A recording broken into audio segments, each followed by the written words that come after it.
India, inspiring, astonishing, eternal India. Listeners have been sending me quite a lot of questions about India lately. Have I ever been there? Do I like Indian food? What about the music? What does India mean to me? Well, where can I begin to speak of this vast and holy land?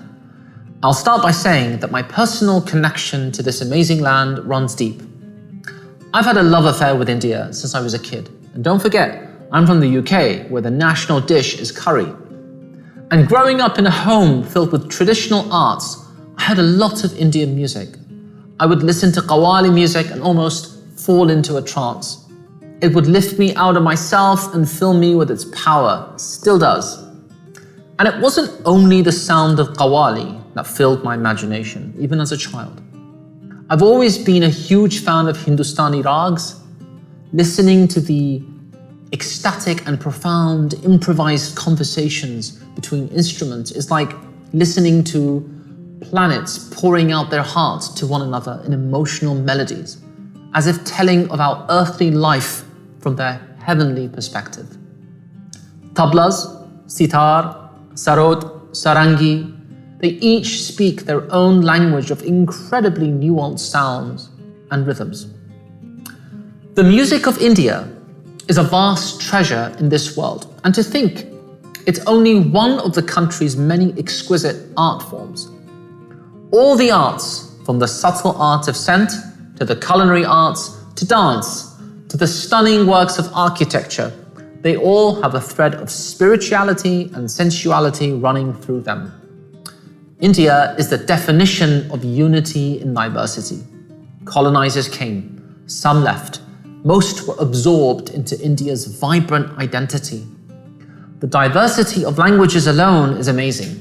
Hindi, Marathi, Telugu, Tamil, Urdu, Bengali, Malayalam. There are many thousands of them. But these incredibly diverse linguistic and ethnic groups have stayed unified by their common love of country. As the birthplace of four major religions, Hinduism, Sikhism, Buddhism and Jainism, and home to many more, including Islam, freedom of religion is enshrined in the Indian constitution. But it's deeper than that. When Islam arrived in India, a rich discourse between Hindu and Muslim saints and sages began, and it's a dialogue that continues to this day. When I went to the Nagore Dargah, a Sufi shrine in Tamil Nadu, I saw that the majority of pilgrims there for the Muslim saints' blessings were in fact Hindu. This is just one example of peaceful coexistence and deep appreciation of others' religions that exist throughout this country, some of which I've witnessed personally. It's hard to go to India without awakening something deep in your soul. You're always finding answers to unasked questions. Most recently, I was there for my performance at the Sufi Route in New Delhi in 2019. It was such a magical night in the Garden of the Five Senses. And before that, I spent some time in Tamil Nadu and Kerala, and also in the north. With each visit, I got a deeper glimpse into the ethos of this dynamic country. The remarkable way that India has absorbed and accepted religions and peoples, a way that's unique in the world, tells me that it's in the Indian character to look for truth and beauty at the essence of all things and to find it. I often hear from fans in Gujarat, Kerala, Mumbai, all over India. It's meaningful to me, firstly, because as I turn more and more to the music of traditional cultures, I appreciate knowing that my compositions are resonating within the home of one of the world's greatest artistic and spiritual civilizations.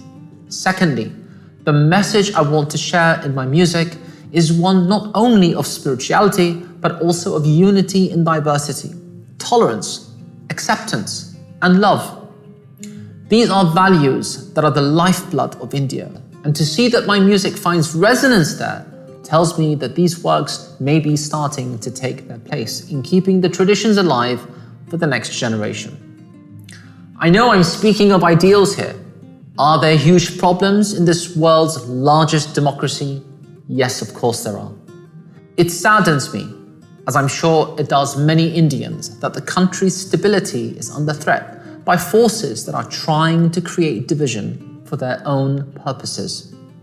This is disturbing precisely because India's greatness is in its multiculturalism.